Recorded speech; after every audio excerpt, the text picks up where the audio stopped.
Does traditional education deliver or fall short in educating and nurturing children? Introducing Aligned Learning Revolution, the show that confronts conventional norms and presents dynamic alternatives to transform education. Host Kohila Sivas tackles the foundational issues within classroom walls and advocates for holistic learning opportunities. It's time to reveal the strength of the innovative, holistic neurogrowth learning approach that goes beyond conventional teaching or tutoring methods, assuring every learner of a stress-free learning journey to unlock their fullest potential. Now, join Kohila Sivas.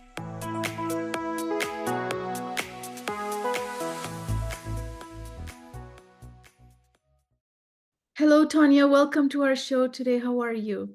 I'm so good, Kohila. I'm so honored to be on your podcast. I admire what you do and just thrilled that you would ask me on. Yes, Thank I'm you. honored to have you here today too. So I want to start off, Tonja, by asking you have 6 children. Yes. Currently, in the world where everybody's so busy, right? New parents. We want to talk to new parents because I was talking to someone yesterday that reminded me of a very important conversation I can have with you. How do you balance it all? You're a busy mom, wife, 6 Yes. kids. Tell us a little bit about that. Well, first of all, I think that sometimes we focus too much on balance. I think there are times in our lives where we really need to give 100% to something important. And it was always a priority for me. My children were always a priority. My family was always a priority. A good marriage was always my priority. And so when people say, how did you balance it all? I didn't attempt to balance everything. I knew what my priority was, and that's where my energy was. That's where my focus was. And that's not to say that I never did anything else. I'm a real estate investor. We've owned restaurants and things like that. But when push came to shove, and I needed to choose between one or the other, the choice was already made for me. I decided that long before I had children. When I'm going to have children, I only get a short time with them, right? And their world was my world for a while, and so I didn't worry about balance. I knew there would come a time where I would have more time to work when I wanted to work, more time to focus on, other activities that I wanted to pursue, other passions, but I only had this short time with my children. So I did my best to take care of myself and to explore other activities, to spend quality time with my husband. It's not like my children took over my life in an unhealthy way, but I recognized the preciousness of that time that I had with them. And I didn't worry so much about the balance. That's lovely. That's amazing advice because everybody says, find the balance, find the balance. And everybody's so concerned with fixing this balance, but there is no real balance. There isn't. There's no way to give 100%, and people, you hear all the time, oh, it's got to be, even a marriage, it's got to be a 50-50. I'm going to tell you right now, if it's 50-50, it's going to fail. It's got to be 100% and 100% being given from both sides. And that way, when I fall short a little bit, the 100% for my husband makes it up and vice versa. And it's not a balance to me. There's no way to give 100% to things that really matter. I mean, if you think about it, at the end of this life, I don't know anybody that sits on their deathbed and wishes they had more time to work. Oh, I wish I would have worked more. I wish I would have given another speech. I wish I would have won another prize. No, I wish I would have appreciated the little things. I wish I would have spent more time with my children. I wish I would have had more quality engagement. I wish I would have made my relationships better. And so that priority has guided my life, and I've not worried about balance. Love it. So when you had your kids were younger, we have kids, we give birth, and then right after birth, like about 1 year into it, we're always like, oh, I can't go to work. Should I stay longer with my kid? Should I go work? This kind of battle comes into every woman's mind, right?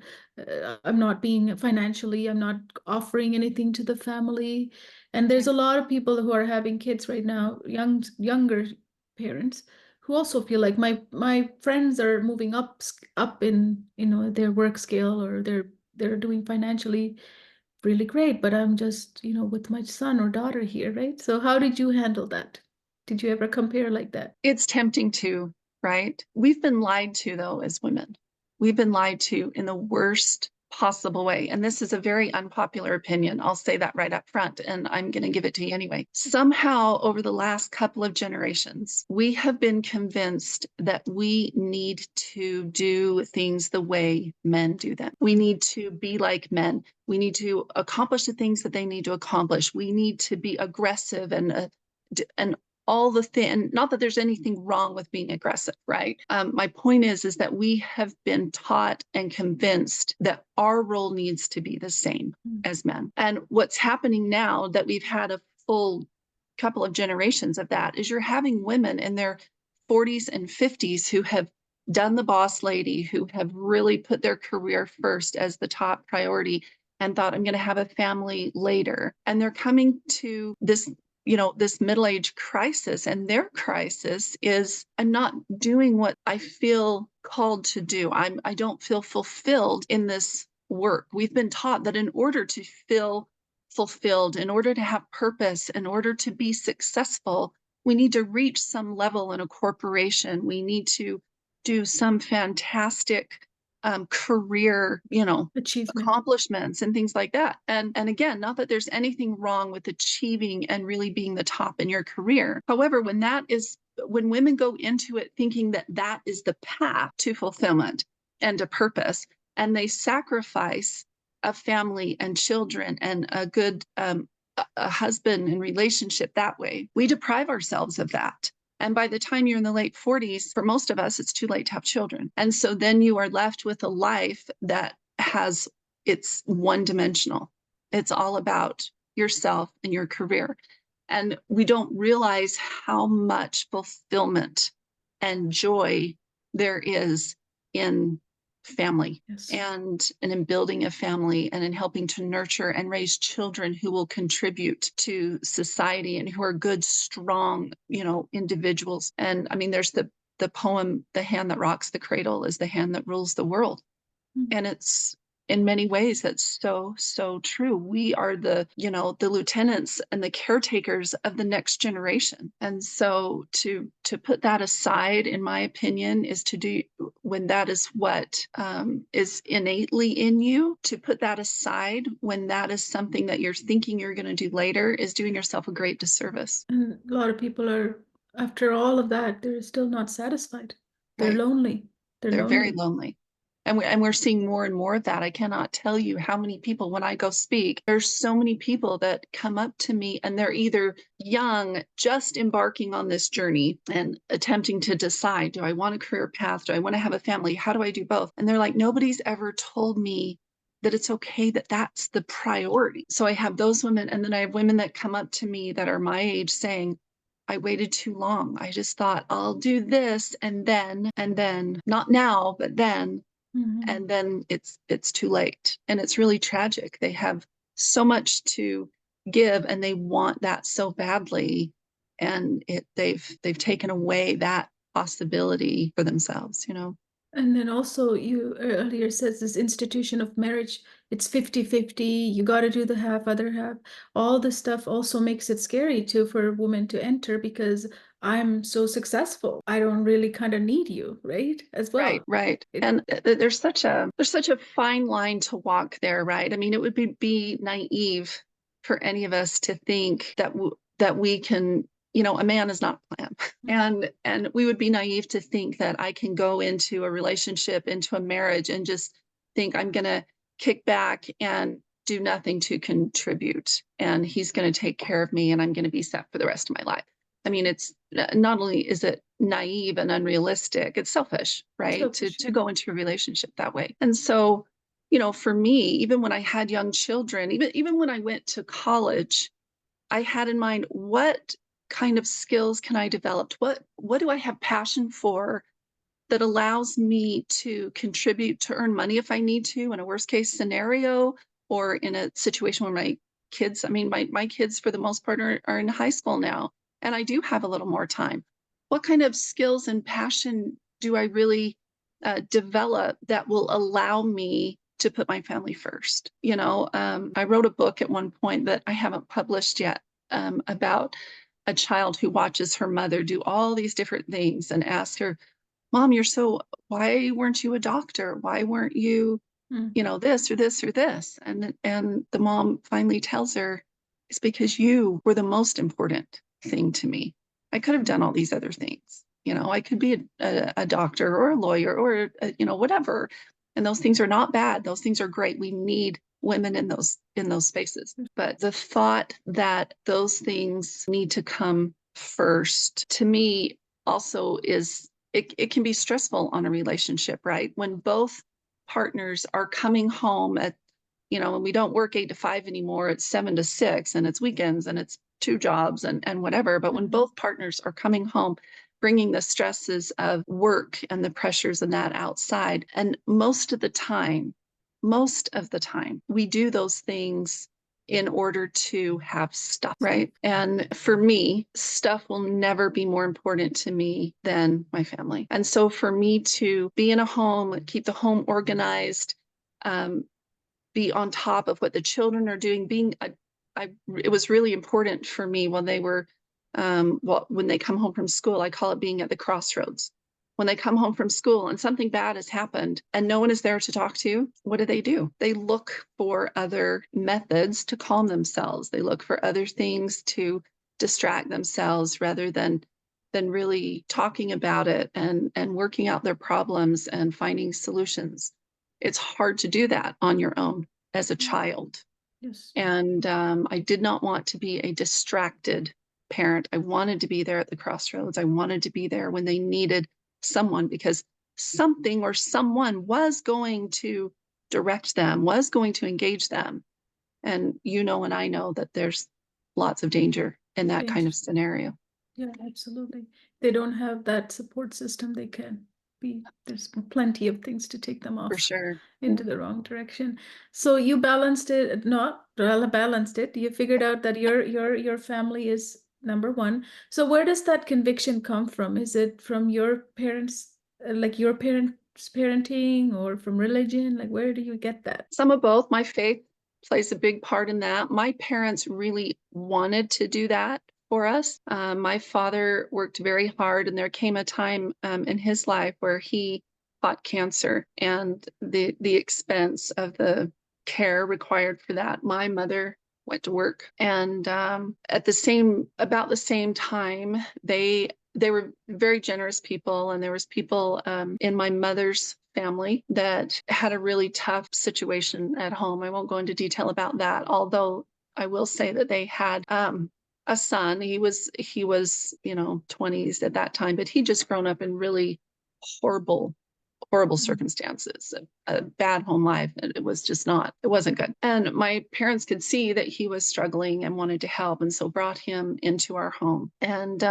they brought him in hoping to give him some support, a good environment, some love, you know, just a better life. And what they got in return was a sexual predator. And while my mom was working, he was abusing, you know, their children. So, and they would never have wanted that. I mean, that my parents were wonderful parents. They did everything they knew how to do with the tools that they had, and they were forced into a difficult situation. And I don't blame them in any way for that. However, having had that experience, I do know the dangers, right? That really formed a strong determination in me to make sure that never happened to my children. I was going to be home when they got home. I was going to know where they were going. I was going to know the parents of the kids they were hanging out with and things like that. So a lot of that came from that situation when I was growing up, as well as my faith, where families are a foundational point of my religion and my faith. So yeah. If we minus the stuff we tend to bring in, and we minus all the labels we put on ourselves, where I'm this, I'm that, at the end of the day, as you said, when you're on your deathbed, you're not looking at what I made or what I did, to be that successful. You're looking at who did I spend the time with, and yes. the person. I don't know if you know this, but there are many people who wait for their last loved ones, right? Before they pass away, like they wait for that person, one person, if they still hasn't seen them. My granddad was waiting for me to come, and my sister and my brother to come, until he had his last breath, that he couldn't hold on anymore, because we never went. But they do that because that's the whole essence of life, right? And for me, I believe for afterwards too. I think that's the Yeah. only thing you take with you are your relationships, your family. And we have to instill that in our kids. I mean, this is all you have. Your kids, your 6 kids know this too now, Right. right? So Right. that happens in the home life, in the Yes. beginning stages of their life. So it's very important. So you were a realtor. Now you are doing that, or you're doing something speaking. Tell me why you want to speak. What inspired you to do that? What inspired me to speak? This was kind of a recently discovered passion and talent, I guess, that I felt strongly to pursue right now. And part of the reason I feel like I'm called to do it is the fact, with my experience with sexual abuse when I was young, helping people know that yes, you've had this terrible experience, right? That doesn't need to control you. It doesn't need to frame your entire life. You can reframe. I really believe that even though there's things that happen to us that we have no power over, we have no control over, and we all do. However, we have absolute control over how we react to that, over what kind of impact we allow those events to have on our life. And we can either frame them in such a way that it helps us do good, helps us to turn those experiences into growth, or we can let those experiences keep us captive. And unfortunately, as you know, right now, sexual abuse is epidemic in our society. It's a huge problem. The people in places, there are people in high places that not only allow it to happen, but perpetuate it. And so it's either not a conversation, or it's a conversation that gets swept under the rug, or it becomes a conversation that we want to normalize it. And we need to be having healthy conversations about it. We need to be having, there's so many people that have been affected by it that need to know you don't need to label yourself in the terms that your abuse wanted to define for you, right?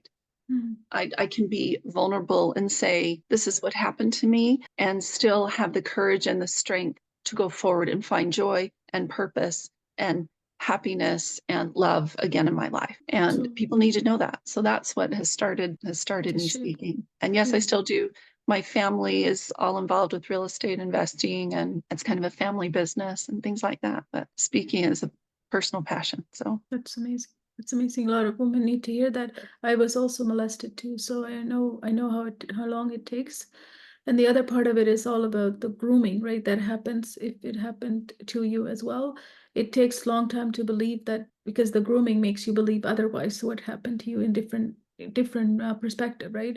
To really become in tune with what really happened to you. It took me 30, and not until I was 32 years old. So I struggled with that identity, and that's how everything. most people are. Most people do struggle with it, and they do. I'm not saying it's not going to be a struggle. I mean, there's still times when it threatens your thoughts and comes in a way to attempt to make you feel insecure. However, there's no reason why we should have so many people into their 30s and 40s and 50s and beyond, allowing those experiences to have such a devastating impact on their life. We need to talk about the initial feelings of shame and how to get beyond it, and that there are concrete steps that you can take and make in your life to reframe those experiences. And we need to have that information out there for people.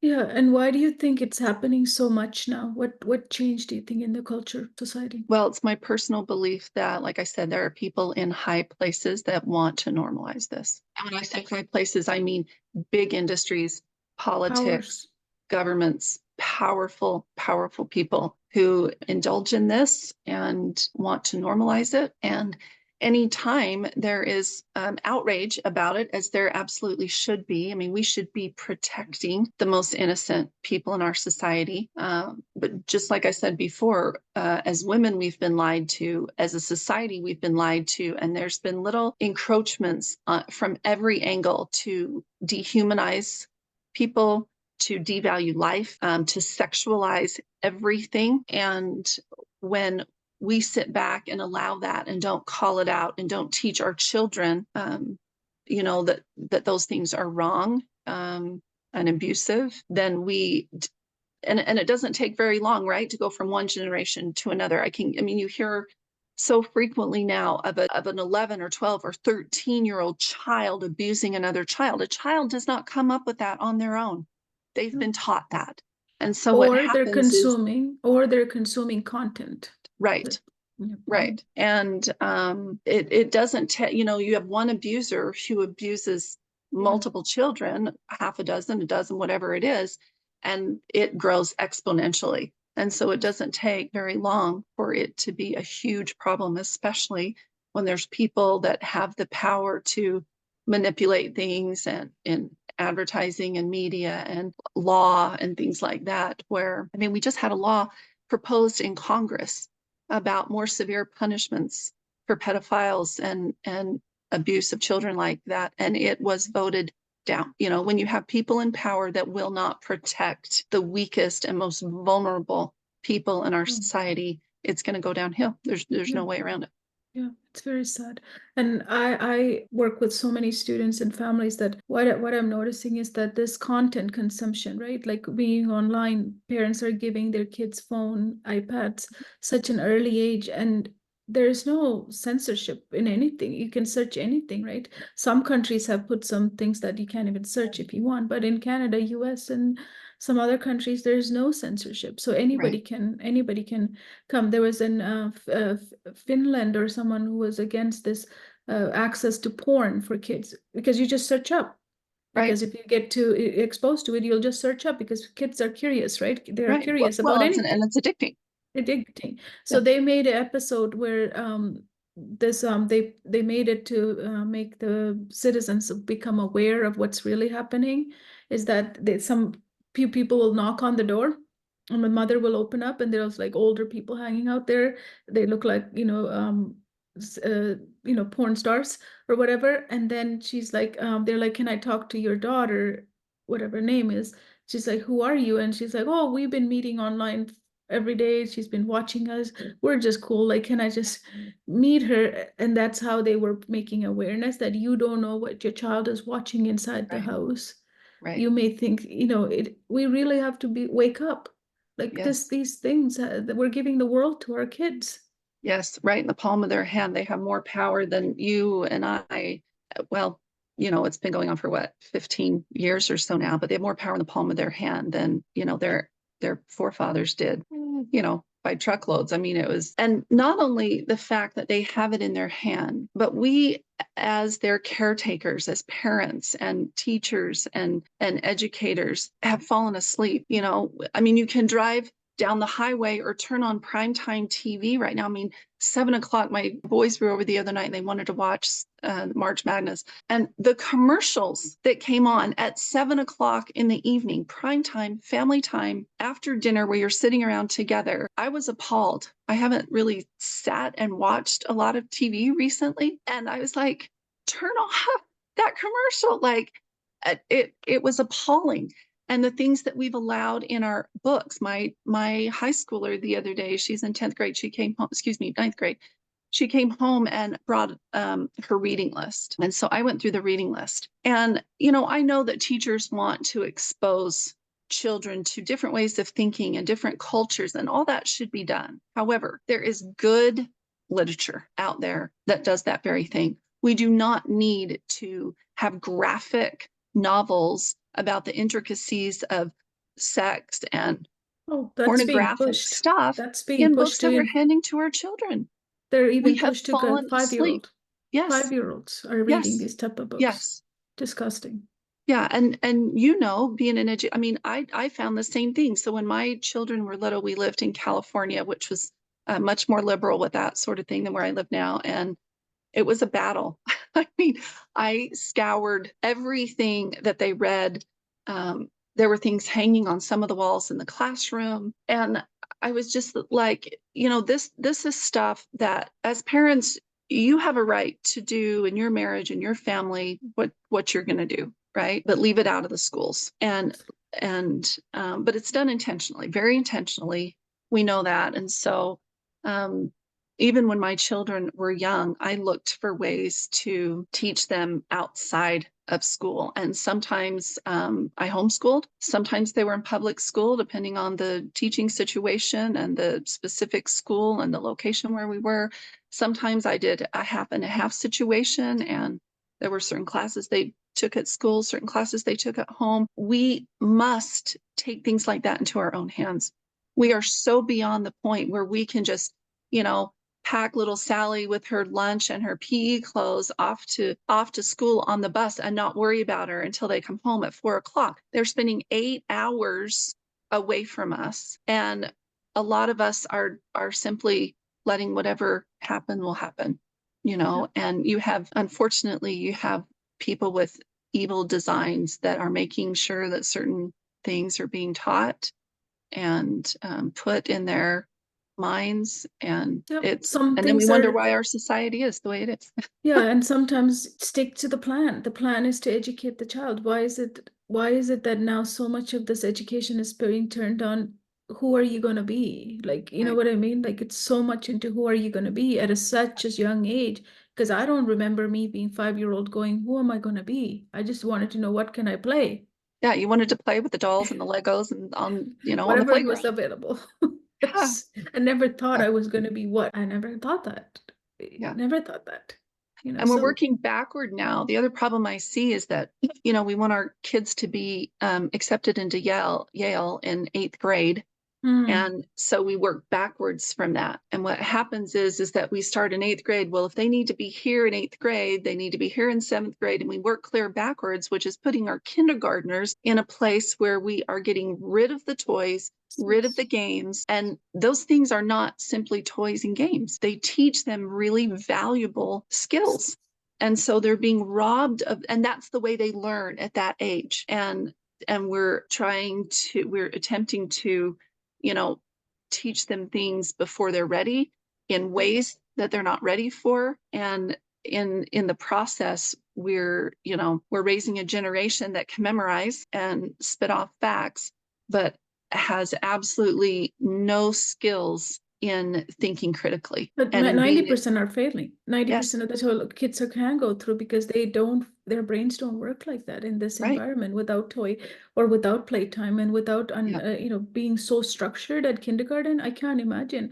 And then what they get to do is in the classrooms, they're getting labeled because, if I'm one of those kids, I can't sit for 6 hours because I need to move because Yes, kindergartners love to need to move. move. That's right. Now we're diagnose them with ADHD or Yeah. some other label, then it's not true. They just Right. needed to move.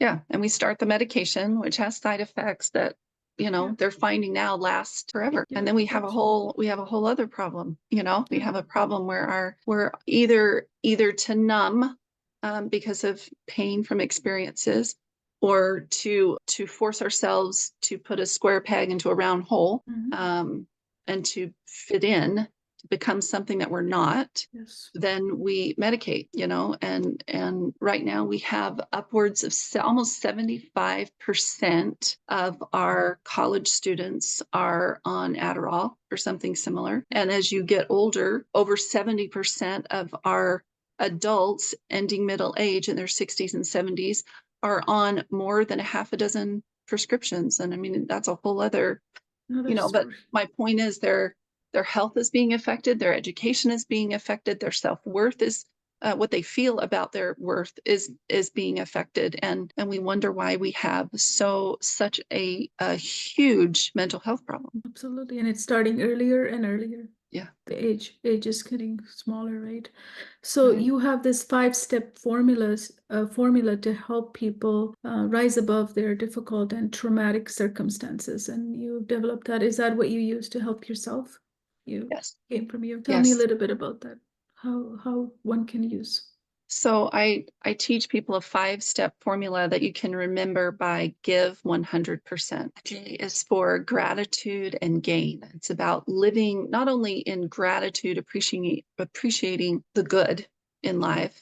It's also about looking at where you've come from and looking at the circumstance, even in the worst circumstances, even the situation where I was sexually abused, I can name 5 good things that have come from that, right? Number 1, it's over.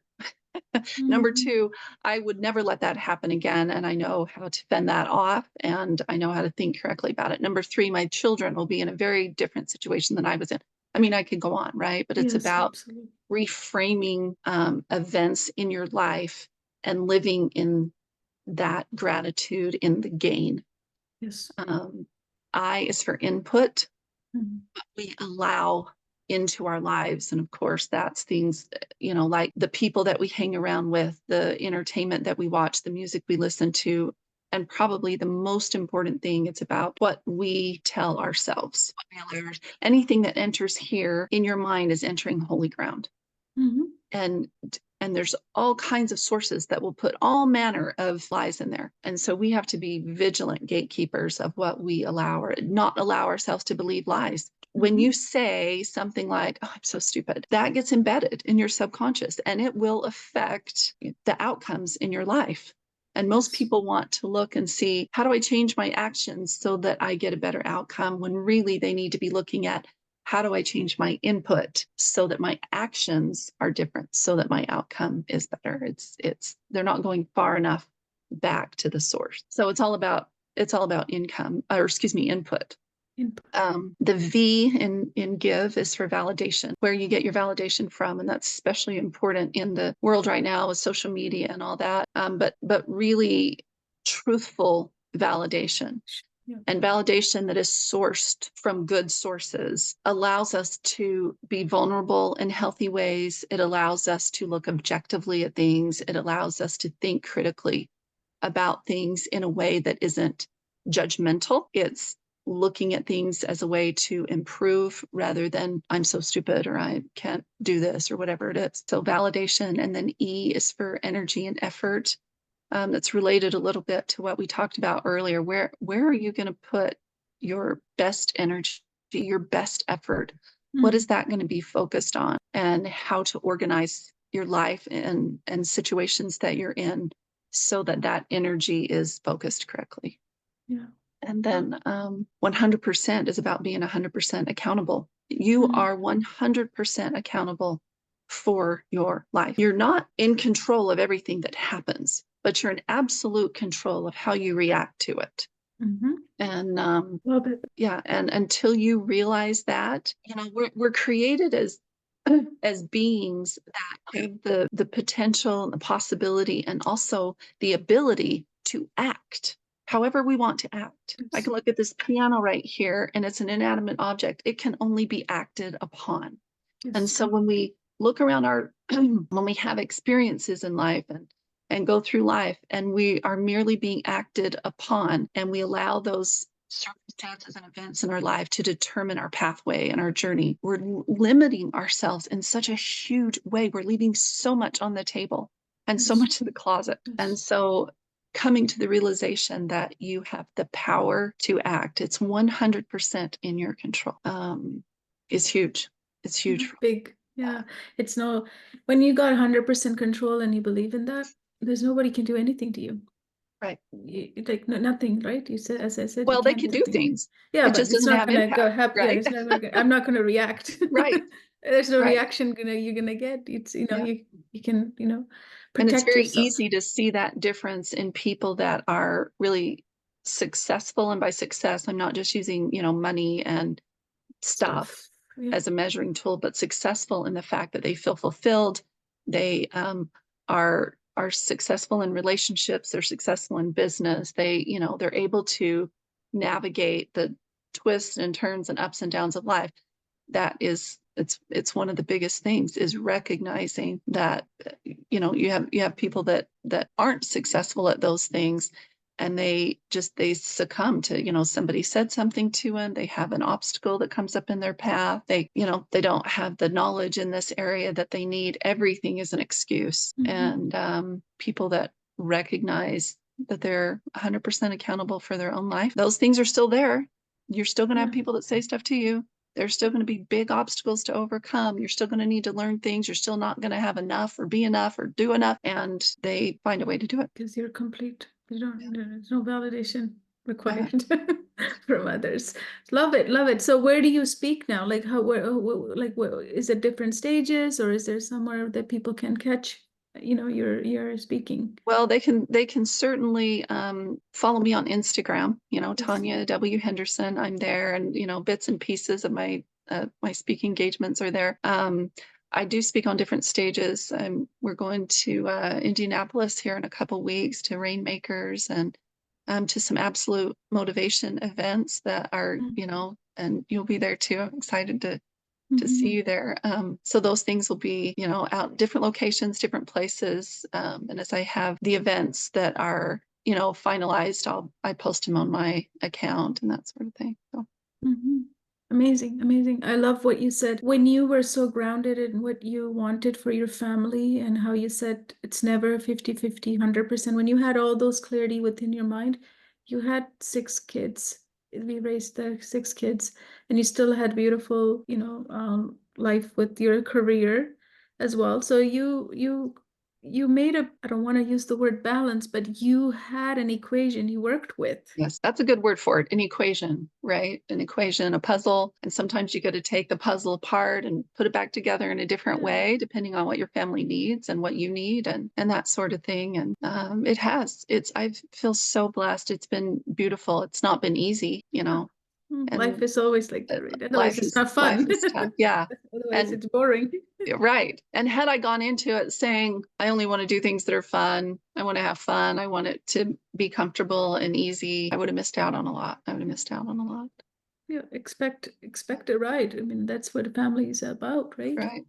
Yeah.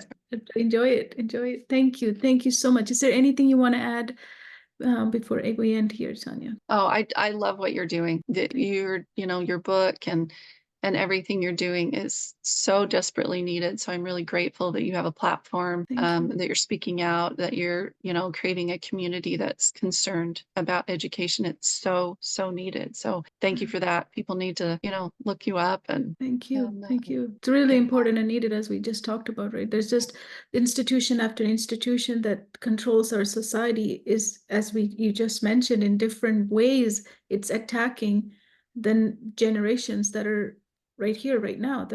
Our future generation is not going to have what you had at all. And religion or faith and grounding values, without all that, you're gonna be in chaos. Right.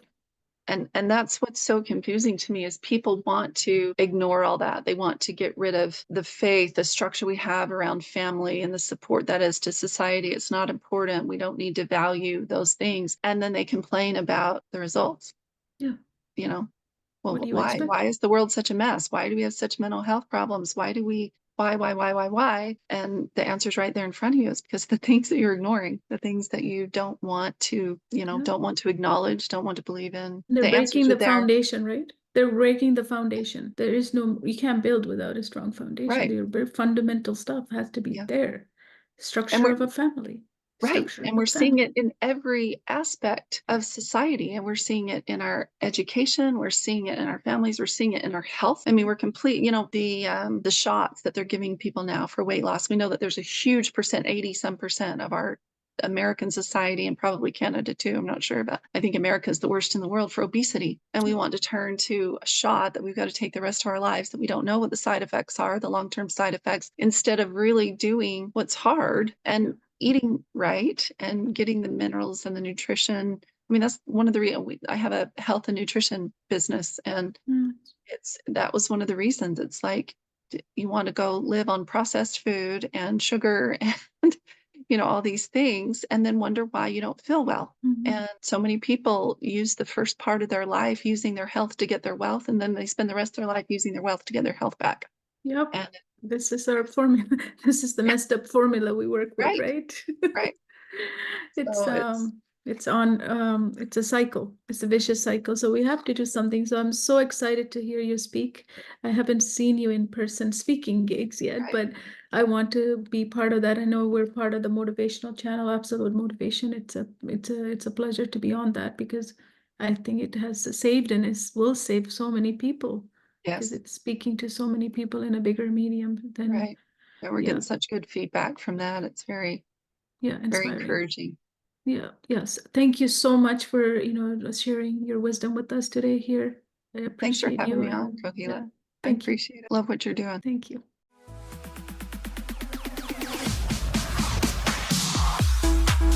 Thank you for tuning in to today's episode.